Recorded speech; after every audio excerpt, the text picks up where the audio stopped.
Himawari Uzumaki, magiging Jinchuriki ng lahat ng Tail Beast? Pwede na! Yes guys, dahil kung may like father like son, syempre marahil din na magkaroon nga talaga dito ng like father like daughter. Syempre mga pare ko, dahil nga anak sila ni Naruto, no? So same nga lang din sa mga mangyayari mga pare ko, no? Na kung papaanong napunta kay Naruto si Kurama, ganun nga din ang nangyari dito kay Himawari, na nasa kanya naman si Kurama. At syempre mga pare ko, bukod dyan, bakit nga natin masabi na maaaring maging Jinchuriki din ng lahat ng video si Himawari, or maging host o maging meeting place ng lahat ng video si Himawari, katulad nga na nangyari sa kanyang ama na si Naruto, yung bagay nga kasi na bago mapunta sa kanya si Kurama, nakitaan na nga din natin itong si Himawari ng potensyal na siya nga ay malapit ang loob sa mga biju. Katulad na nga lang nitong ni Shukaku. So 'di ba super close o napaka-close nga nitong nila Himawari at Shukaku, 'di ba? Nandiyan pa nga lang sa part na yan, masabi na natin o senyales na to na maaari ngang magkaroon ng malalim na connection si Himawari sa mga biju. Then now, bukod nga dyan, ang nagpalalim pa nga o mas nagpatibay sa bagay na yan ay yung mga sinabi nga din natin sa nakaraan na yung mga nangyari sa nakalipas unti-unti ngang binabalik ng may akda, na dito naman sa time skip Boruto maaaring o marahil nga na ganun din na mangyari, na inuunti-unti na nga ito na may akda na ibalik, na kung papaanong nagsimula nga na napakilala sa isang video na may siyam na buntot at isang video naman na may isang buntot, na ang natitirang mga video nga na napakilala dito at napakita na si Shukaku, at ang isang video na may siyam na buntot na si Kurama na kamakailan nga lang pinakita dito sa time skip. Then the rest nga ng video ay hindi na nga rin pinakitang muli dito. So ngayon mga pare, anong ibig sabihin? Dalawang video na nga ang pinakita dito na malapit na nga din kay Himawari. At yung dalawang video na yan ayan nga din yung unang pinakitang mga video sa kwento ng Naruto. Take note mga pare koy, Kurama at Shukaku. Ngayon, dahil nga dalawang video na ang malapit kay Himawari, at para mangyaring mapunta naman sa kanya lahat ng video, katulad nga ng nangyari sa kanyang ama na si Naruto, ang isang bagay naman dito guys na pinakamagandang mangyari na siyang naganap na nga din sa nakaraan. At ito nga ang muling pagbabalik ni Hagoromo Otsutsuki upang muling makatulong nga sa kaguluhang nangyayari ngayon. At dito na ngayon sa Boruto time skip to Blue Vortex, na ang kanyang gagawin nga dito ay gagawin niyang host ng lahat ng video o gagawin niyang meeting place ng lahat ng video itong si Himawari Uzumaki, tulad nga ng nangyari kay Naruto noon. So dito nga sa muling pagbabalik ni Hagoromo, dito nga marahil na magbibigay din siya o magpapasang muli ng kanyang kapangyarihan na maaaring makatulong kontra sa mga kalaban ngayon. Likewise nga sa kapangyarihan na binigay niya kay Naruto noon, nasa pamamagitan nga ng 6-path power nagawa nga nitong pigilan ang epekto ng Hachimontonko matapos nga itong gamitin ni Might Guy laban kay Jubidara.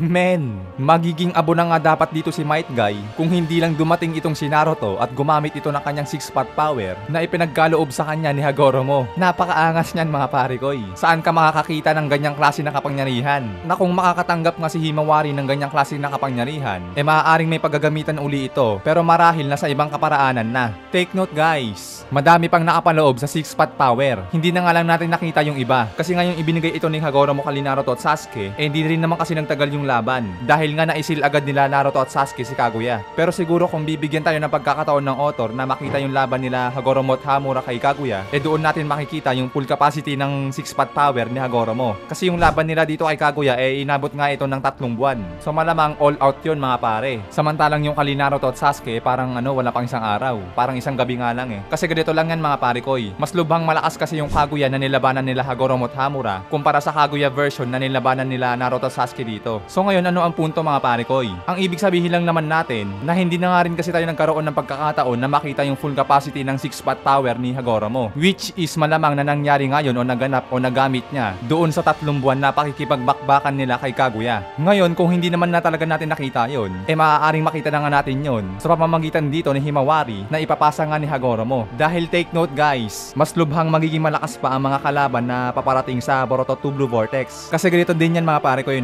kung gagawin lang na parang healing type character si Himawari dito, parang pang Tolongges naman yung mangyayari. Kasi isipin nyo, hindi rin Tolongges ang author para sirain ang imahe ng kanyang pinaghirapan. Yung mga video na ginawa niya ng kwento, lalong-lalo na si Kurama, na siyang pinakamalakas na video sa lahat ng Tail Beast, mangyayaring ganun-ganun lang ang kanyang magiging role dito sa Boruto 2 Blue Vortex. I mean, gagawin lang siyang healer type o tagagamot ng mga sugatan. Although okay naman or goods din naman, pero sana hindi lang dun magtatapos. At saka isipin nyo pa kasi guys idagdag nyo pa yung bagay na baka nga kasi nakalimutan na natin natin na may Byakugan pa si Himawari. So possible din na sa mga hinaharap pa maaaring gawin nga din ng author na panghataw type din itong si Himawari. At saka para sa akin palagay ko in the future may chance din na ma-awake ni Himawari ang Tensegan. Kasi as of now sa pagkakaalala ko dalawa pa nga lang ang nakaka-awake ng Tensegan. At ito nga ay sila Hamura Otsutsuki at Toneri Otsutsuki. So for the third time maaari nga din o may chance nga din na magawa din ito ni Himawari. Dahil lalo't sa isang bagay na may dugo rin naman siyang Otsutsuki. At bukod nga dyan, kapag nagbigay na nga si Hagoromo ng kapangyarihan niya kay Hima, bukod sa gagawin niya itong host o meeting place ng lahat ng Tail Beasts, possible din dito mga pare ko na magtuturo nga si Hagoromo ng mga ilang karanasan niya na dapat ngang maunawaan o magawa ni Himawari na maaaring makatulong sa kanya at makatulong din kay Boruto. Guys, take note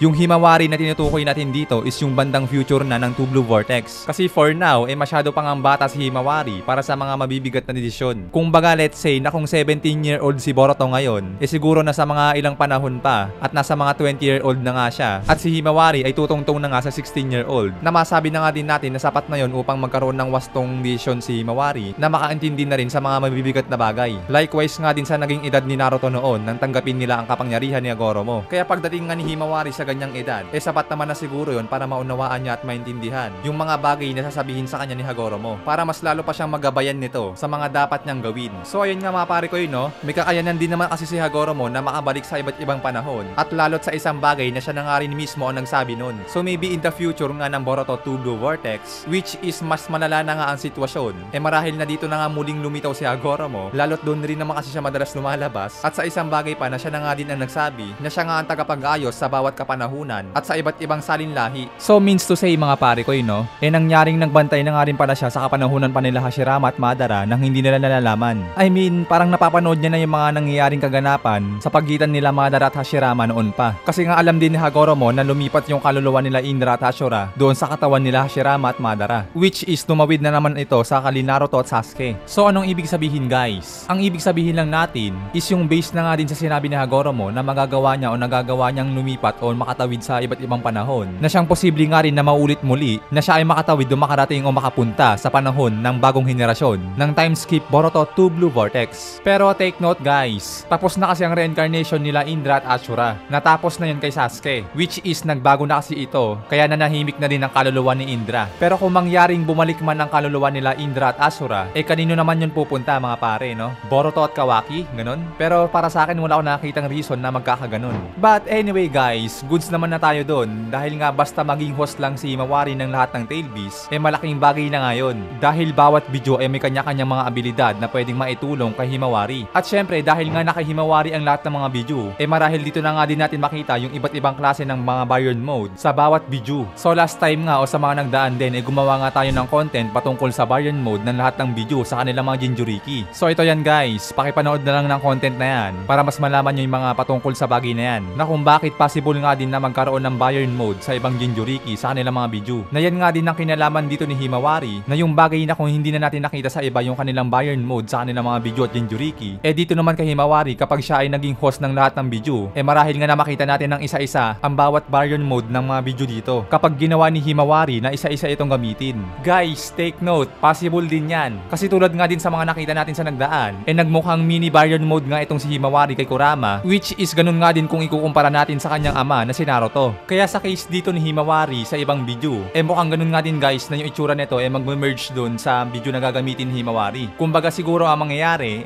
depende sa mga kaharap nila at kung ano yung gagamitin ni Himawari na video na makikipag-fuse o makikipagsanib sa kanya. So maganda nga yun mga pare ko dahil yung Baryon mode naman ni Himawari wala naman siyang side effect na as long na kaya ng katawan niyang tumagal mas magagamit niya nga na mas magagamit ang mga abilidad nito sa pinakamahabang oras. So parang ang mangyayari dito guys parang switch mode nga lang si Himawari dito sa kanyang mga Baryon mode. Nakatulad nga sa sinabi natin kanina na depende ito sa mga kaharap niya. Kasi nga may mga specific abilities din yung mga bawat video. So something like that mga pare At kaya pag nagkataon nga na mangyari ang mga bagay na yan sa hinaharap ng Boruto Two Blue Vortex, paniguradong magiging malaking tulong nga itong si Himawari na mo sabihin na natin na hindi siya ang main character dito, pero dahil nga kapatid niya si Boruto, magiging big effect ito para sa kanya. Na kumbaga sabihin natin, sila Boruto ang sa main boss, then sila Himawari naman doon sa mga semi-boss. Sila Boruto ang haharap doon sa pinaka-boss talaga na kalaban, then sila Himawari naman doon sa mga semi-boss na malalakas din. Kaya sa mga hinaharap ng Boruto Two Blue Vortex, talagang bakbakan, sagupaan, balagbagan na to mga pare. Mas matindi matitinding kaganapan pa nga ang dapat nating asahan na mangyayari sa mga susunod na pag-usbong ng mga panahon. Kaya hanggang dito na muna tayo guys, maraming salamat sa inyong panonood. Keep safe palagi, Anime Tagalog Talakayan nagpapaalam.